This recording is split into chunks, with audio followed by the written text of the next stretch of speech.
ابو طلحہ کا چھوٹا سا بیٹا انتقال کر گیا. محلے کی 2-4 عورتوں کو پتا چلا. ام سلیم نے کہا سنو میرے شوہر باہر گئے ہوئے ہیں, شام کو مغرب کی نماز کے بعد واپس آئیں گے, تم میں سے کوئی بھی عورت یا کوئی بھی شخص میرے شوہر کو میرے بیٹے کی موت کی خبر نہیں دے گا. میرے بیٹے کی موت کی خبر میں ہی دوں گی. ام سلیم نے کھانا بنایا. مغرب کی نماز کے بعد ابو طلحہ جب گھر میں داخل ہوتے ہیں, او سنو ام سلیم نے کھانا بنایا. پڑھیے کھانا بنانے کا لفظ موجود ہے, میں نہیں کہہ رہا ہوں, یہ سچ ہے. جس کے گھر میں کوئی میت ہو جائے, انتقال ہو جائے, اس کے گھر میں 3 دن تک چولہا نہیں جلتا, رشتہ داروں کی طرف سے کھانا آتا. لیکن میں تمہیں صبر کا معنی بتانا چاہتا ہوں کہ دیکھیے ام سلیم نے اپنے بیٹے کے انتقال پر کیسا صبر کیا. مغرب کی نماز کے بعد میرے شوہر میرے گھر پہ آئیں گے, اگر آتے ہی میں نے ان سے کہہ دیا کہ بیٹے کا انتقال ہو گیا تو وہ دن بھر کے بھوکے پیاسے آئیں گے, پھر بیٹے کے غم میں ان سے کچھ نہیں کھایا جائے گا. انہوں نے کھانا بنایا, بیٹا تو چلا گیا, اب شوہر کو کیوں پریشان کیا جائے, ان کو کیوں بھوکا رکھا جائے, ان کے غم میں اور کیوں اضافہ کیا جائے. میری ماں بہنوں, تصور میں بھی تم نہیں سوچ سکتی ہو ام سلیم نے اس رات میں کیا کیا کیا. سوچو سنو, ابو طلحہ جب گھر میں آتے ہی فریش ہوتے ہیں, بیوی نے دسترخوان لگا دیا, آئیے کھانا کھائیے. ام سلیم نے پوچھا, ابو طلحہ نے پوچھا ام سلیم بیٹا کیسا ہے, بیٹے کی طبیعت کیسی ہے, بیمار چھوڑ کر گیا تھا, اس کی بیماری کے بارے میں بتاؤ کیسی ہے. فرما بردار بیوی مسکرا کر جواب دیتی ہے الحمدللہ. اے میرے سرتاج, اے میرے شوہر, بیٹے کی طرف سے فکر نہ کیجئے, الحمدللہ. اور دنوں کی بنسبت آج وہ بہت سکون سے ہے, آج وہ بہت آرام سے ہے, آج اس کو بہت افاقہ ہے, آج اس کو کوئی تکلیف نہیں ہے, آج وہ بہت سکون سے ہے. بیوی کی زبان سے یہ جملہ سنا, دوسرے کمرے میں بیٹے کو دیکھنے کی ضرورت محسوس نہیں کی. سکون سے کیا کر رہا, سو رہا, ٹھیک ہے سونے دو, پھر میں اس کو ڈسٹرب نہ کروں, ٹھیک ہے کھانا لگاؤ. بیوی نے کھانا لگایا, ام سلیم نے بھی کھانا کھایا, ابو طلحہ نے بھی کھانا کھایا. ایمانداری کے ساتھ بتاؤ, جس کا زندگی کا سہارا وہ بیٹا گھر میں انتقال کر گیا ہو, سامنے والے کمرے میں اس کی باڈی رکھی ہوئی ہو, اور ادھر ام سلیم اس دن کھانا کھا رہی ہیں اور اپنے شوہر کو کھلا رہی ہیں. صبر کیا یہ کہہ سکتے ہو کہ ان کو صبر نہیں تھا, کیا یہ کہہ سکتے ہو کہ ان کو بچے سے محبت نہیں تھی. ہم نے صبر کا معنی جانا ہی نہیں, سمجھا ہی نہیں. ہماری آج کل کی عورتیں ہوتی تو اور محلے اگر ایسا کر بھی دے تو محلے کی عورتیں گاؤں کی کتنی بڑی, ارے وہ اس کا کلیجہ دیکھو کتنا بڑا ہے, بیٹا مر گیا وہ کھانا کھا رہی تھی, وہ آدمی کتنا بڑا, اچھا وہ بھی کھانا کھا رہا تھا. ارے اس کو تو محبت ہی, ساری محبت کا ٹھیکہ لگتا ہے کہ آج کل ہمیں اور آپ ہی کو ہے, ان لوگوں کو تو محبت ہی نہیں تھی. اب سنیے, ہاں سنیے, ابو طلحہ کہتے بیوی میں تھکا ہوا ہوں, بیوی کہتی ہے تھوڑا سا آرام کریے. ادھر بیوی زیب و زینت کرتی ہے. ہاں حدیث کے الفاظ ہیں خوشبو لگاتی ہے. گھر میں خوشبو لگائی جا سکتی ہے, اپنے شوہر کے لیے, شادی میں جانے کے لیے نہیں. خوشبو لگاتی ہے, زیب و زینت کرتی ہے, اپنے شوہر کے من پسند کپڑے پہنتی ہے, اپنے شوہر کے بغل میں آرام کرنے لگتی ہے. گویا کہ وہ اپنے شوہر کو دعوت دے رہی ہوں، آئیے اور ایک بیوی کے ساتھ جو پرسنل تعلقات ہوتے ہیں وہ قائم کیجئے۔ سنیے، ان کے کپڑے اور ان کی خوشبو اور زیب و زینت کو دیکھ کر ابو طلحہ نے بھی ان کے ساتھ اس رات شباشی کی، ہم بستری کی۔ صبح فجر کی نماز سے پہلے اٹھتے ہیں، غسل کرتے ہیں، میاں اور بیوی دونوں غسل کرتے ہیں، بغل میں کمرہ ہے، بیٹے کی باڈی رکھی ہوئی ہے، یہاں ہم بستری بھی ہو رہی ہے، غسل بھی کیا جا رہا ہے۔ غسل کرنے کے بعد حضرت ابو طلحہ جب مسجد کی طرف جانے لگے تو بیوی نے ام سلیم نے ہاتھ پکڑ کر کہا، میرے شوہر جا رہے ہو، اللہ کے نبی جناب محمد رسول اللہ سے ایک مسئلہ پوچھ لینا، میری طرف سے ایک مسئلہ معلوم کر لینا۔ کہا کیا؟ آئے میرے پیارے شوہر، مسئلہ یہ ہے، کچھ دنوں پہلے میری کسی سہیلی نے میرے پاس کوئی چیز امانت رکھی تھی، میرے پاس اس نے امانت کے طور پر رکھی تھی کہ جب میں تم سے یہ چیز مانگوں تب تم مجھے دے دینا۔ کئی مہینوں سے وہ چیز میرے پاس تھی، آج میری سہیلی مجھ سے وہ چیز مانگ رہی ہے تو میں اس کو وہ چیز لوٹاؤں یا نہ لوٹاؤں؟ ابو طلحہ کو غصہ آتا ہے، کہتے ہیں اے میری بیوی، اتنا بڑا مسئلہ نہیں ہے جو اللہ کے نبی بتائیں، یہ چھوٹا سا مسئلہ تو میں ہی بتا سکتا ہوں، کیوں ہم نبی کو پریشان کریں؟ اچھا آپ کو معلوم ہے؟ ہاں مجھے معلوم ہے۔ کہا کیا؟ کہا جس کی امانت ہے اس کے حوالے کرو، اس نے جب رکھا ہو وہ مت دیکھو، لیکن اس نے جب بھی مانگا اسی وقت اس کو دینا پڑے گا۔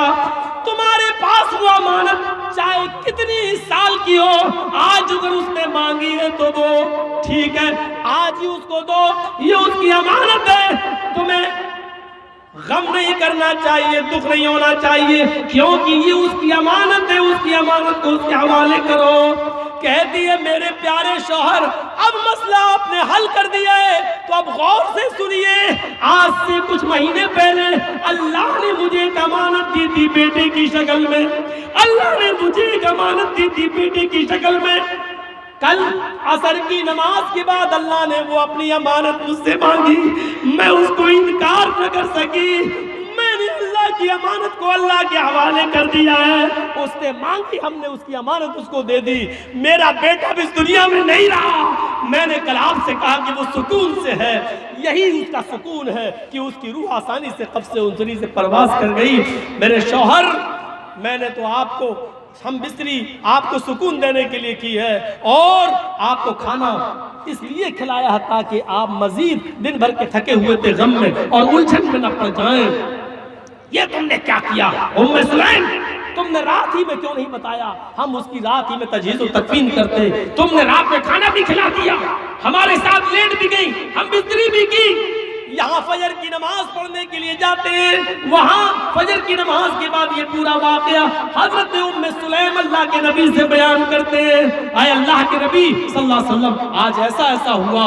جانتے ہو جناب محمد رسول اللہ نے حضرت ام سلیم کو برکت کی دعا دی اور فرمایا، اے ابو طلحہ بہت خوش نصیب ہے تمہاری بیوی جو تمہارے ساتھ اس نے ایسا کیا، اللہ رب العالمین تمہاری بیوی کو بھی برکت دے، اللہ رب العالمین آج کی رات جو تم لوگوں نے مباشرت کی ہے، مجامعت کی ہے، اللہ رب العالمین اس میں بھی برکت عطا فرمائے۔ اسی رات حضرت ام سلیم حاملہ ہوئی، پریگننٹ ہوئی، اور اسی رات ان کو اللہ رب العالمین نے ایک بچہ ان کے رحم مادر کے اندر وجود میں لے آیا۔ میرے پیارے ساتھیوں، ہم آگے نہیں جانا چاہتے، صرف یہ واقعہ بتا کر یہ بتانا چاہتے ہیں ہم آپ کو کہ صبر کا معنی یہ ہے۔ اس طریقے سے وہ صبر کیا کرتی تھی اپنے بچوں کے انتقال پر اور اپنے شوہر کو بھی سمجھایا کرتی تھی۔ آج کیا یہ صبر نہیں تھا؟ میں یہ نہیں کہہ رہا ہوں کہ آپ چولہا جلائیے، میں یہ نہیں کہہ رہا ہوں کوئی مر جائے تو آپ کھانا بنائیے، میں نہیں کہہ رہا ہوں۔ 3 دن تک آپ کو حق ہے کہ آپ غم منا سکتے ہیں، آپ غم کر سکتے ہیں، لیکن میرے بھائیوں صبر کا ایک معنی یہ بھی ہوتا ہے کہ ہم جو بچے پیدائش کے فوراً بعد جو انتقال کر جاتے ہیں یہ قیامت کے دن نجات کا ذریعہ بنیں گے. بخاری شریف کی حدیث ہے، بخاری شریف کی ہے کہ اللہ کے نبی صلی اللہ علیہ وسلم فرماتے ہیں کہ جن کے چھوٹے چھوٹے بچے دنیا میں چھین لیے گئے وہ قیامت وہ جنت میں بے روک ٹوک گھومتے رہتے ہیں، ان کی روحیں گھومتی رہتی ہیں. قیامت کے دن جب ان کے ماں باپ کا حساب و کتاب ہوگا اور ان کے ماں باپ جہنم کی طرف جا رہے ہوں گے تو اللہ رب العالمین کہے گا رکو، ان کے ماں باپ کو ان کے بچوں سے ملوا دو جن کے بچے ہم نے دنیا کے اندر چھینے تھے. پھر اللہ رب العالمین فرشتوں کو حکم دے گا ان کے بچوں کو لے کر آؤ. وہ بچے جنت سے لائے جائیں گے، ان کے ماں باپ سے ملوائے جائیں گے.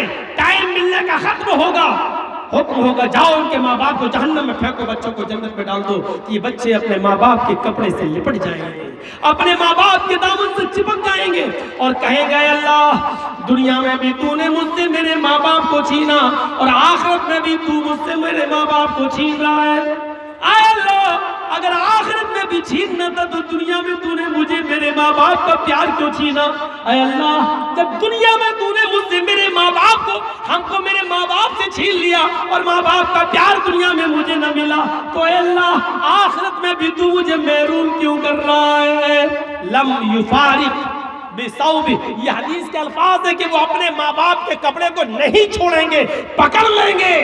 اللہ کی غیرت جوش میں آئے گی اور کہے گا فرشتوں میں نے ان کے ماں باپ کے چھوٹے چھوٹے بچوں کی آرزو اور تمناؤں کو پورا کر دیا. جاؤ ان بچوں کے ساتھ ان کے ماں باپ کو بھی جنت کے اندر داخل کر دو.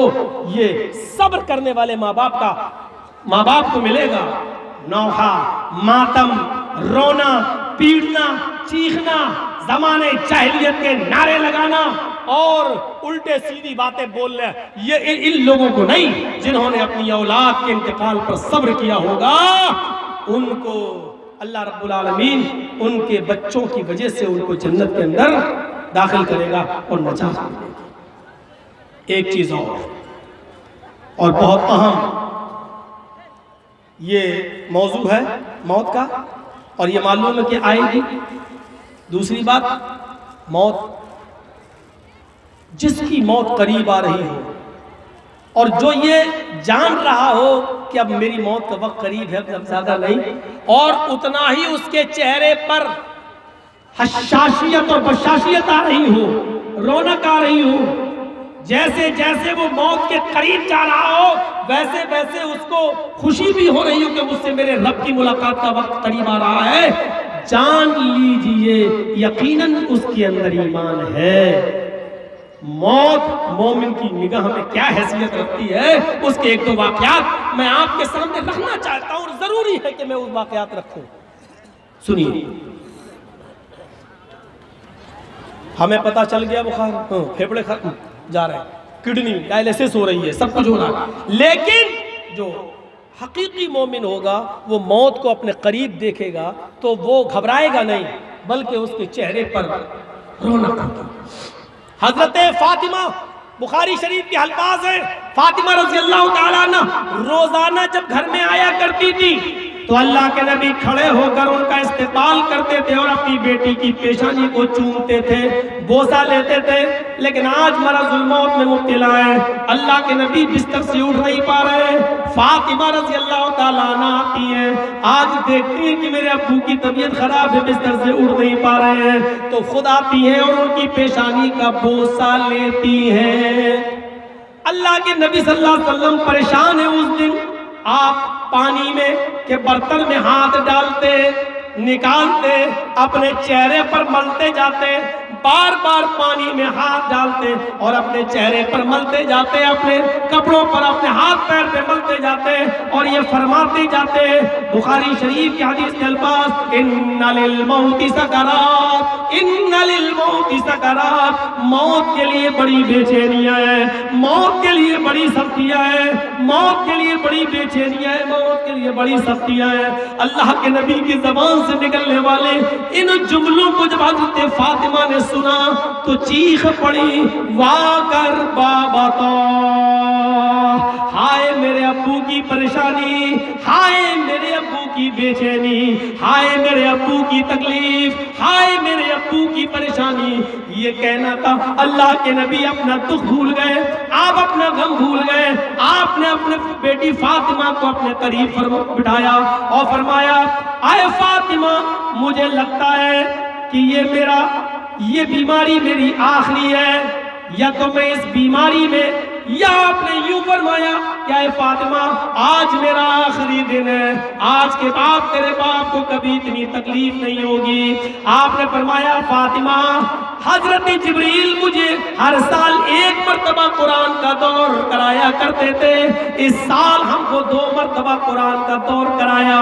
جبریل امین نے مجھے لگتا ہے کہ یہ میرا آخری وقت ہے، یا آج میری آخری دن ہے، آج کے بعد تیرے باپ کو کبھی اتنی تکلیف نہیں ہوگی. اتنا سننا کا حضرت فاطمہ کی آنکھوں سے اور آنسو نکلنے لگے. جب اور آنسو نکلے تو اللہ کے رسول نے ان کو اور قریب کیا اور ان کے کان میں ایک جملہ فرمایا فاطمہ دیکھو یہ میرا راز ہے، اس کو راز میں رکھنا. کہا کیا؟ اے فاطمہ ابھی جبریل نے مجھ سے کہا کہ فاطمہ کو یہ خوشخبری سنا دو. کیا خوشخبری؟ فاطمہ تو سیدۃ نساء اہل الجنہ، اللہ تعالیٰ نے فاطمہ کو جنت کی تمام عورتوں کا سردار بنا دیا. حضرت فاطمہ کے کان میں یہ جملے اللہ کے رسول نے کہے. حضرت فاطمہ ان جملوں کو سنتی ہیں تو تھوڑا سا ان کی تکلیف جو نبی اکرم کے انتقال کے غم میں کہ آپ کہیں اللہ کو پیارے نہ ہو جائے تو میرے اوپر کیا گزرے گی، اس غم میں تھوڑی سی کم ہوتی ہے.